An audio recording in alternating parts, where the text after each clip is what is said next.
Lecture 20। Page 170। कोशिका के प्रकार। 1. Prokaryotic cell. डायग्राम का विवरण। इस चित्र में एक प्रोकैरियोटिक कोशिका को दर्शाया गया है। इसके मुख्य भाग निम्नलिखित हैं। सेल वॉल, कोशिका भित्ति, सबसे बाहरी सुरक्षात्मक परत। सेल मेम्ब्रेन, कोशिका झिल्ली, भित्ति के अंदर की परत। साइटोप्लाज्म, कोशिका द्रव्य, कोशिका के भीतर का तरल पदार्थ। न्यूक्लियोइड, केंद्रक के स्थान पर मौजूद आनुवंशिक पदार्थ। 70S राइबोसोम, प्रोटीन निर्माण के लिए जिम्मेदार कण। फ्लैगुलम, कोशिका को गति देने वाली पूंछ जैसी संरचना। पिली, सतह पर चिपकने में सहायक रॉडनुमा संरचनाएं। प्रोकैरियोटिक कोशिका शुरुआती अथवा प्रारंभिक कोशिका होती है, जिसका विकास पूर्ण रूप से नहीं हुआ होता। आमतौर पर ये कोशिकाएं एकल कोशिका वाले जीवधारियों के साथ प्राप्त होती हैं। इस कोशिका के प्रमुख भाग निम्नलिखित हैं।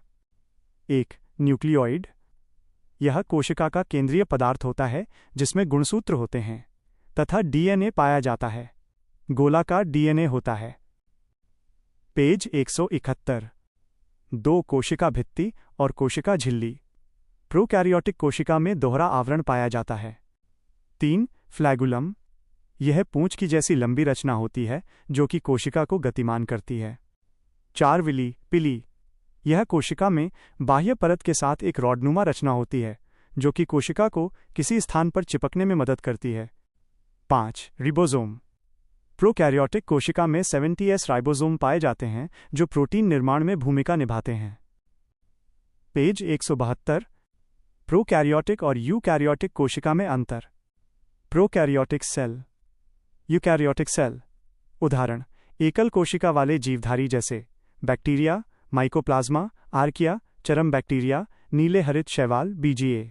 उदाहरण: मानव, जंतु, जानवर, बड़े पादप, शैवाल, प्रोटोजोआ, कवक, फंजाई। 1. यह अविकसित कोशिका होती है, अर्थात सभी लगभग कोशिकांगों का अभाव होता है। 1. ये विकसित कोशिका होती है तथा सभी कोशिकांग पाए जाते हैं। 2. यहाँ केंद्रक का अभाव होता है, उसके स्थान पर न्यूक्लियोइड पाया जाता है। 2. यह पूर्ण विकसित केंद्रक पाए जाते हैं। 3. यहाँ डीएनए गोलाकार होते हैं। 3. यहाँ डीएनए ऊर्ध्वाधर लीनियर होते हैं। 4. यह 70S प्रकार के राइबोसोम पाए जाते हैं। 480S प्रकार के राइबोसोम पाए जाते हैं। 5. इनके गुणसूत्र में हिस्टोन प्रोटीन नहीं होता। 5. गुणसूत्र में हिस्टोन प्रोटीन होता है। पेज 173। कोशिका का विभाजन। रुडोल्फ बिर्चो ने कोशिका विभाजन के बारे में बताया और इनके सिद्धांत को ओमनिस सेलुला ई सेलुला कहा जाता है। मातृ कोशिका विभाजित होकर पुत्री कोशिका में परिवर्तित होती है और ये प्रक्रिया चलती रहती है, जिसे ही कोशिका चक्र कहा जाता है।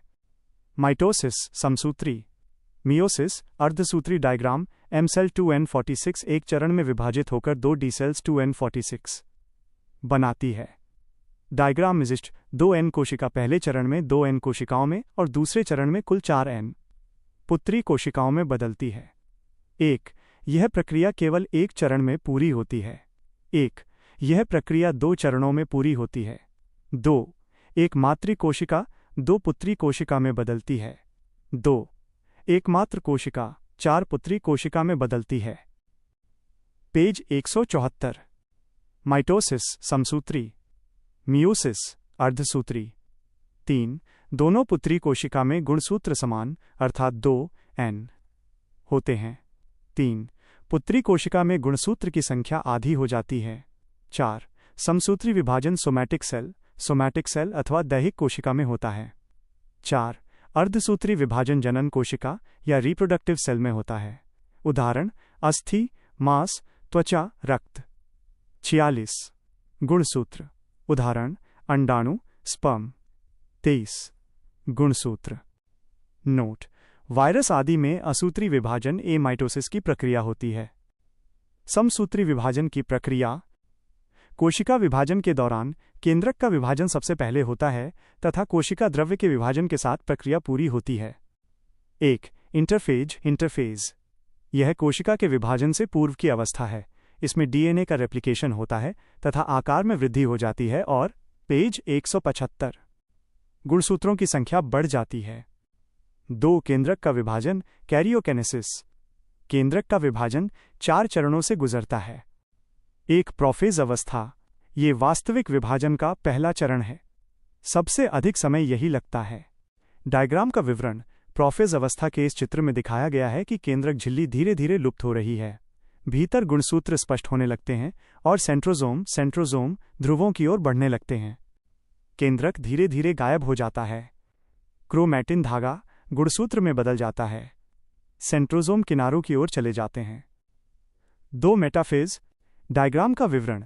इसमें गुणसूत्र कोशिका के बीचों बीच इक्वेटोरियल प्लेट एक लाइन में व्यवस्थित हैं। स्पिंडल फाइबर्स सेंट्रोजोम से निकलकर गुणसूत्रों से जुड़े हुए दिखाए गए हैं। पेज 176।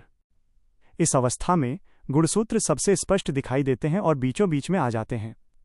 सेंट्रोसोम से स्पिंडल फाइबर निकलता है तथा गुणसूत्र के सेंट्रोमियर पर चिपक जाता है।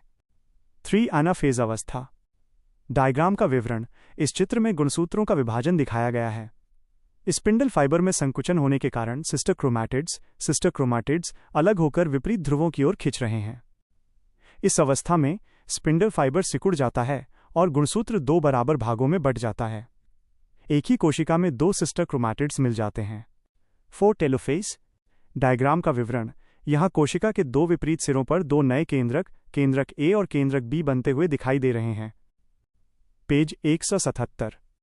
यह पुनर्निर्माण की अवस्था होती है। सिस्टर क्रोमैटिड क्रोमैटिन धागों में बदल जाते हैं। एक ही कोशिका में 2 सिस्टर केंद्रक आ जाते हैं। 3 कोशिका द्रव्य का विभाजन साइटोकाइनेसिस। टेलोफेज के बाद यह अवस्था शुरू होती है। गोल्जी बॉडी सेल प्लेट का निर्माण करता है और कोशिका 2 भागों में बंट जाती है। डायग्राम का विवरण। यह चित्र साइटोकाइनेसिस को दर्शाता है, जहां एक कोशिका के बीच में संकुचन या सेल प्लेट बनने से वह 2 स्वतंत्र पुत्री कोशिकाओं ऑफ एम में विभाजित हो रही है। नोट: तापमान कम होने पर कोशिका विभाजन बढ़ जाता है। पेज 178। कैंसर कोशिका में नकारात्मक बदलाव। कैंसर वास्तव में कोशिकाओं का अनियंत्रित रूप में विभाजन है, जिसे नियोप्लाज्म के रूप में जाना जाता है। हमारी कोशिका में प्रोटोऑन्कोजीन पाए जाते हैं जो सामान्य रूप में मौजूद होते हैं, और यह जीन शरीर के वृद्धि और विकास में मदद करते हैं। लेकिन बाह्य संक्रमण और प्रभावी कारकों के कारण प्रोटोऑन्कोजीन में बदल जाता है और यही अवस्था कैंसर की होती है। कैंसर का अध्ययन ऑन्कोलॉजी कहलाता है। कैंसर के प्रकार। 1 कार्सिनोमा। यह कैंसर त्वचा से संबंधित होता है और लगभग 85 से 90% कैंसर इसी श्रृंखला से होते हैं, जैसे सर्वाइकल कैंसर, ब्रेस्ट कैंसर, आंत का cancer, prostate gland, lungs cancer, mouth cancer आदि। पेज 179। 2 sarcoma cancer. यह एक प्रकार का मांसपेशी और संयोजी ऊतक से संबंधित कैंसर होते हैं। 3 लिम्फोमा कैंसर। ये कैंसर लिम्फ ग्रंथियों में होता है, जैसे प्लीहा का cancer, bone marrow cancer, thymus ग्रंथि का कैंसर। 4 leukaemia cancer. ये रक्त कैंसर होता है जो WBC की मात्रा बढ़ जाने पर होता है।